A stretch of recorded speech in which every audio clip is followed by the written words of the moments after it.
एक गरीब मुलगी रोज शाळेच्या बाहेर उभी असायची. एक दिवस शिक्षकांनी तिला आत बोलवलं आणि जे घडलं ते खरंच मानवतेला धडा शिकवण्यासारखं होतं. मित्रांनो, ही गोष्ट महाराष्ट्राच्या एका लहानशा गावची आहे. गावच्या गल्लीमध्ये तुटपुंज्या झोपडीत अनामिका नावाची एक निरागस मुलगी राहत होती. तिचं वय फक्त 10 वर्ष होतं, पण डोळ्यात खूप मोठी स्वप्न होती. तिचं स्वप्न होतं शिक्षण घेऊन आयुष्य बदलायचं, आईवडिलांना आधार बनायचा. रोज सकाळची गावातील इतर मुलं स्वच्छ आणि नीटनेटकं युनिफॉर्म घालून बॅग घेऊन शाळेकडे निघायची. अनामिका पण तिचे फाटलेले कपडे आणि विस्कटलेले केस घेऊन ती शाळेच्या गेटपर्यंत पोहोचायची. पण फरक इतकाच होता की ती मुलं बॅग, फी, पुस्तके घेऊन जात असत, तर तिच्या डोळ्यात फक्त स्वप्न भरलेली असायची. ती रोज गेटवर उभं राहून मुलं वर्गात जाताना पाहायची.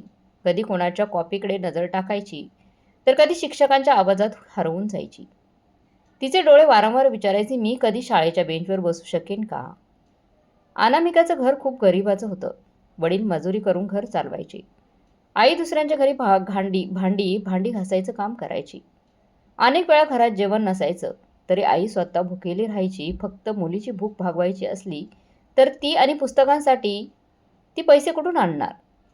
एक दिवस आई अश्रूंच्या नजरेने म्हणाली, बेटा, आम्ही तुला शाळेत पाठवू शकत नाही गं, पण मन खिन्न होऊ देऊ नकोस. देव नक्की काहीतरी मार्ग काढेल. अनामिका आईचा हात धरून म्हणाली, आई, मी रोज शाळा पाहीन. जोपर्यंत देव मला संधी देत नाही, तोपर्यंत मी दुरूनच शिक्षणाचं स्वप्न पाहीन. आणि हाच तिचा रोजचा नियम झाला होता. रोज सकाळी ती गेटवर उभी राहायची, घंटा वाजण्याची वाट पाहायची. नंतर संध्याकाळपर्यंत तिथेच दगडावर बसायची. जेव्हा इतर मुलं वर्गात शिकत असायची, ती दुरून बघायची. सुट्टी झाल्यावर सर्व मुलं बाहेर धावत येत होती आणि अनामिका हळूहळू परत घरी जायची. पण मानवतेला जाग येण्यासाठी कधी वेळ लागतो का, हे काही ठाऊक नसतं. शाळेतील एक दिवस संदीप सर काही दिवसांपासून त्या मुलीला गेटवर उभी असलेली पाहत असायचे. सुरुवातीला त्यांनी विचार केला की कदाचित ती एखाद्या मुलाला घेऊन जाण्यासाठी आली आहे. पण हळूहळू समजलं की ही मुलगी स्वतःला शिकायची, तिला खूप इच्छा आहे. तिच्या डोळ्यात किताबं वाचायची भूक साफ दिसत होती. एक दिवस सुट्टी झाल्यावर जेव्हा शाळा सगळी मुलं घरीच गेली, संदीप सरांनी गार्डला सांगितलं, त्या मुलीला आत आणा, मला तिच्याशी बोलायचंय. अनामिका प्रथम घाबरली. तिला वाटलं की कदाचित ओरडा मिळेल, म्हणून ती रोज गेटवर उभी राहायची, म्हणून बोलणं बसेल. पण धीर धरून ती आत गेली. सर तिच्या जवळ बसल्याने विचारले, तिला विचारलं, बाळा, तू रोज गेटवर का उभी राहतेस? अनामिकाने संकोचाने उत्तर दिलं, सर, मला पण शिकायचं आहे, पण आई म्हणते फी भरण्यासाठी पैसे नाहीत. हे ऐकून संदीप सरांचे डोळे भरून आले. त्यांनी तिच्या डोक्यावर हात ठेवून म्हटलं, बाळा, आता तू गेटवर उभी नाही राहणारच. उद्यापासून तू या क्लासरूममध्ये बसशील आणि इतर मुलांसोबत शिकशील. तो क्षण अनामिकासाठी आनंदाने भरलेला होता. तिच्या निरागस हास्यावर तिथल्या स्टाफचे डोळे भरून आले. ती मुलगी जिने महिन्यांपासून शाळा दुरूनच पाहिली होती, आता तिला आत बसण्याचा हक्क मिळाला होता. पण खरी गोष्ट तर आता सुरू झाली होती. पुढे जे घडलं त्याने संपूर्ण समाजाला मानवतेला धडा दिला. दुसऱ्या दिवशी सकाळी शाळेची घंटा वाजली. इतर मुले युनिफॉर्म घालून वर्गात गेली. पण त्या दिवशी दृश्य काही वेगळंच होतं. गेटवर उभी राहणारी गरीब मुलगी अनामिका पहिल्यांदाच क्लासरूममध्ये दाखल झाली. तिच्याजवळ बॅग नव्हती, पुस्तकं नव्हते, युनिफॉर्मही नव्हता. पण तिच्या चेहऱ्यावर अशी चमक होती जणू तिने संपूर्ण जग जिंकलंय. तिच्या डोळ्यात स्वप्नांची तेजस्वी फुलं फुलत होती. इतर मुलांनाही आश्चर्यचकित केलं तिने. संदीप सरांनी तिला पुढच्या बेंचवर बसवलं आणि हसत म्हणाले, बाळा, आता तू रोज इथेच बस. शिक्षण हा प्रत्येकाचा हक्क आहे, तुलाही तो मिळणार आहे. पण गोष्ट इतकी सोपी नव्हती. अनामिका क्लासमध्ये बसली तशी काही मुलं कुजबुजत म्हटली, अरे, ही तर मुलगी गरीब आहे, तिच्याकडे पुस्तकच नाही, ती आपल्यासोबत कशी शिकेल, तिच्याकडे तर काहीच नाही आहे. काही मुलं तिच्याकडे बघून हसलीही. हे ऐकून अनामिकाने डोकं खाली केलं. तिच्या डोळ्यातून अश्रू येऊ लागले. पण संदीप सर ओरडत म्हणाले, सगळे शांत व्हा. ही मुलगी तुमच्यापेक्षा खूप धैर्यवान आहे, हुशार आहे. जिथे तुम्हाला सर्व काही आहे तिच्याकडे काहीच नाही आहे. तरी ती रोज गेटवर उभे राहून शिक्षणाचं स्वप्न पाहत राहिली. आणि आजपासून ती आपल्या सगळ्यात खास विद्यार्थ्यांमध्ये होती. मुलं शांत झाली आणि अनामिकाकडे पाहू लागली. तिच्या चेहऱ्यावर अजून थोडी भीती होती, पण सरांच्या शब्दांनी तिला धैर्य दिलं होतं. आता प्रश्न होता पुस्तकं, कॉपी आणि युनिफॉर्मचा. अनामिकाकडे काहीच नव्हतं.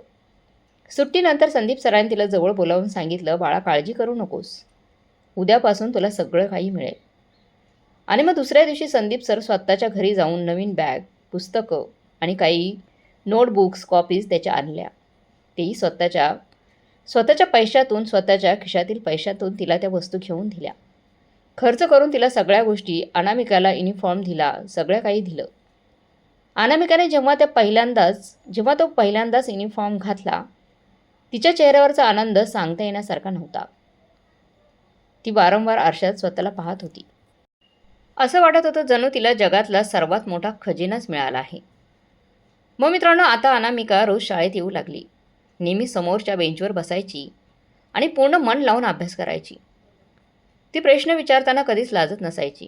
तिच्या मेहनतीला पाहूनच फक्त शिक्षकच नाही, तर इतर विद्यार्थी तिला मग आदर देऊ लागले. एक दिवस संदीप सरांनी वर्गात सगळ्या मुलांना सांगितलं, बघा मुलांनो, जीवनात श्रीमंती गरिबीपेक्षा मोठं काही नाही. असं नसतं. खरं मोठं तर मनातलं ध्येय असतं. जर ध्येय ठाम असेल तर परिस्थिती हार मानते. अनामिका हे ऐकून आणखीनच प्रेरित झाली. तिने ठरवलं, जर सरांनी मला संधी दिली आहे तर मला एवढं चांगलं करायचं आहे की सगळ्यांना माझा अभिमान वाटावा. मित्रांनो, ही कथा फक्त एका मुलीची नाही तर समाजाला दिलेला मानवतेचा धडा आहे. संदीप सरांनी सिद्ध केलं की खरा शिक्षक तोच असतो जो फक्त पुस्तके शिकवत नाही, तर कोणाचं तरी भविष्य उजळण्यासाठी आपलं मन मोकळं करून उभा राहतो. हळूहळू संपूर्ण गावात चर्चा पसरली की ती गरीब मुलगी जी आधी गेटवर शाळेच्या उभी राहायची, ती आता वर्गात शिकतीये. लोकांनी विस्मित झाले आणि अनेकांना स्वतःच्या परिस्थितीबद्दल लाज वाटू लागली. अनामिकाची मेहनत रंगाला लागली. ती मुलगी जी आधी फक्त गेटवर उभी राहून शिकायची स्वप्न पाहायची, आता वर्गात सगळ्यांच्या समोर बसून इतरांना मागे टाकत होती. सराव परीक्षेचा निकाल आले आणि संपूर्ण गावात हलचल माजली. अनामिकाने संपूर्ण शाळेत पहिलं स्थान मिळवलं होतं. संदीप सरांच्या डोळ्यात अभिमानाचे अश्रू होते. त्यांनी संपूर्ण वर्गाला सांगितलं, बघा मुलांनो, मेहनतीची ताकद ही अशी असते. परिस्थिती कितीही कठीण असली तरी जर मेहनत खऱ्या मनाने केली असेल तर यश नक्कीच मिळतं. हळूहळू असाच वेळ निघून गेला.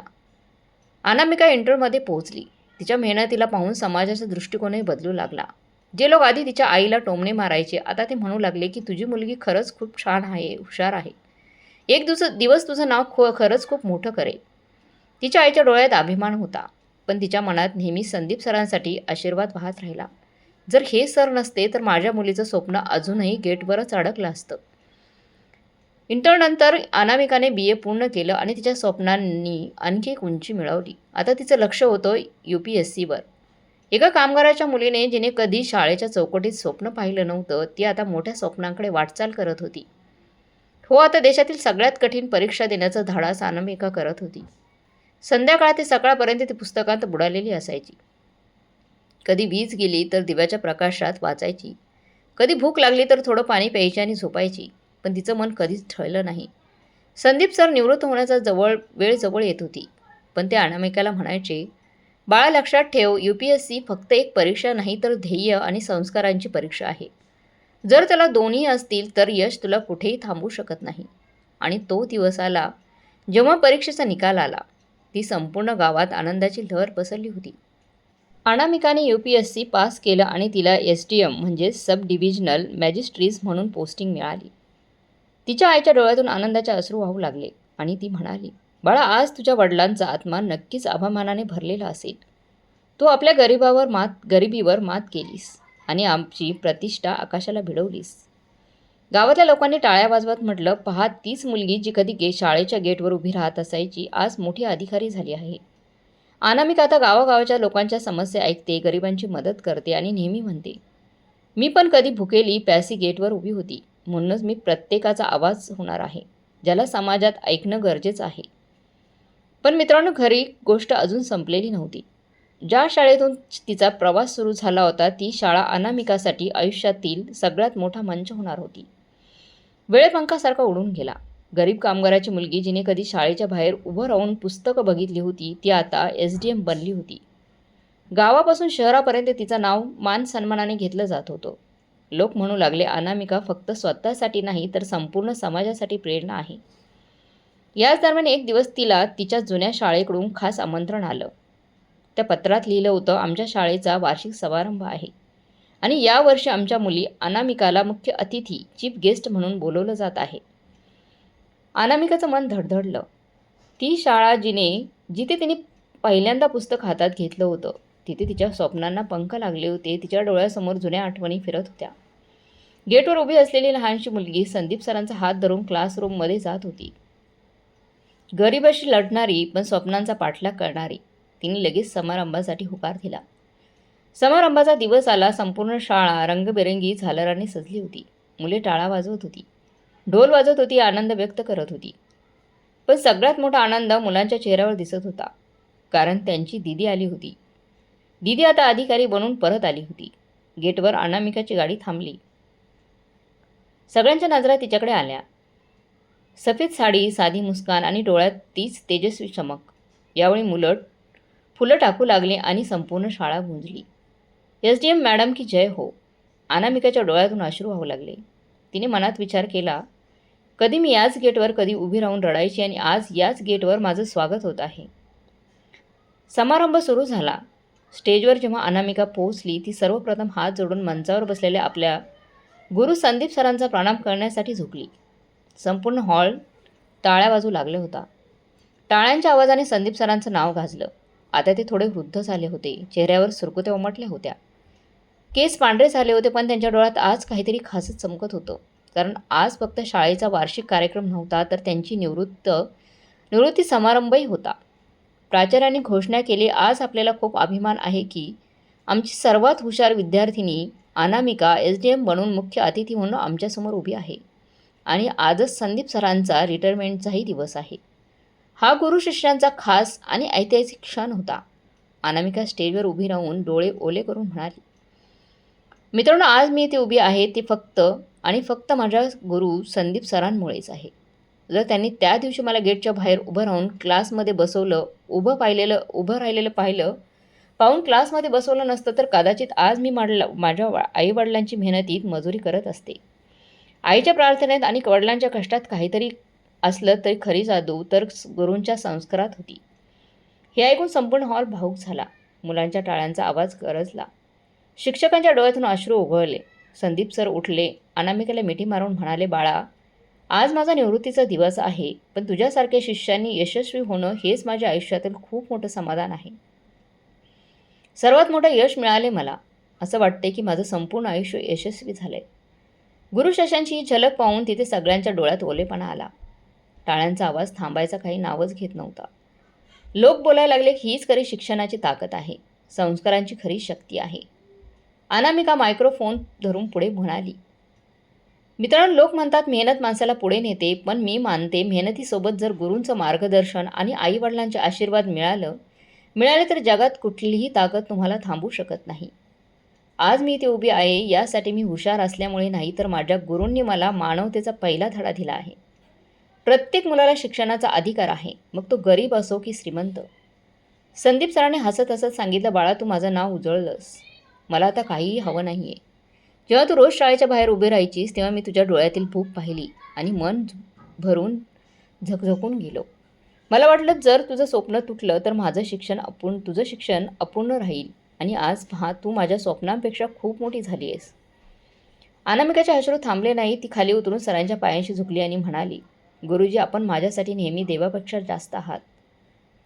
मोठं व्हायचं असेल तर त्या दिवशी तू मला आत बोलवलं नसतंस, तर कदाचित आज मी कुठल्या फॅक्टरीत मजुरी करत बसले असते. समारंभाच्या वेळी शाळेतील लहान मुलगी अनामिकाला फूल देत होती. तिच्या डोळ्यात नवीन चमक होती. आम्ही अनामिका दीदी सारखेच हो. अनामिकाने मुलांकडे पाहून सांगितलं, मुलींनो, कधी स्वप्न लहान समजू नका. परिस्थिती किती कठीण असली तरी तुम्ही जे ठरवलं तर ती स्वप्न पूर्ण करण्याचा प्रयत्न करा.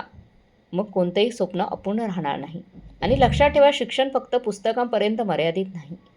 शिक्षणाचा खरा अर्थ संस्कार आणि मानवतेत आहे. त्यानंतर प्राचार्यांनी संदीप सरांना शाल दिली आणि सन्मानपत्र देऊन निरोप दिला. संपूर्ण हॉल टाळ्यांनी गरजला. त्या क्षणी संदीप सरांचा चेहरा आनंदाने चमकत होता. त्यांनी अनामिकेचा हात धरून म्हणाले, आजपासून तूच माझी सर्वात मोठी ओळख आहेस. जेव्हा लोक तुला पाहतील तेव्हा ते म्हणतील, ही संदीप सरांची शिष्य आहे. हीच माझ्या आयुष्यातील सर्वात मोठी भेट आहे. अनामिकाने सरांना मिठी मारली आणि सगळ्यांसमोर जाहीर केलं, मी आज जे काही आहे ते फक्त माझ्या गुरूंच्यामुळेच आहे. त्यामुळे माझ्या पहिल्या पगाराचा एक भाग मी नेहमी माझ्या शाळेला दान देईन, जेणेकरून कुठलाही मुलगा किंवा मुलगी गरिबीमुळे शिक्षणापासून वंचित राहणार नाही. सगळा परिसर टाळ्यांच्या आवाजाने, भावना आणि अभिमानाने भरलेला होता. त्या दिवशी गावकऱ्यांना कळलं की खरी अधिकारी तो नाही जो फक्त खुर्चीवर बसतो, तर तो आहे जो संस्कार आणि नात्यांना महत्त्व देतो. समारंभ संपत आला, सूर्य मावळू लागला.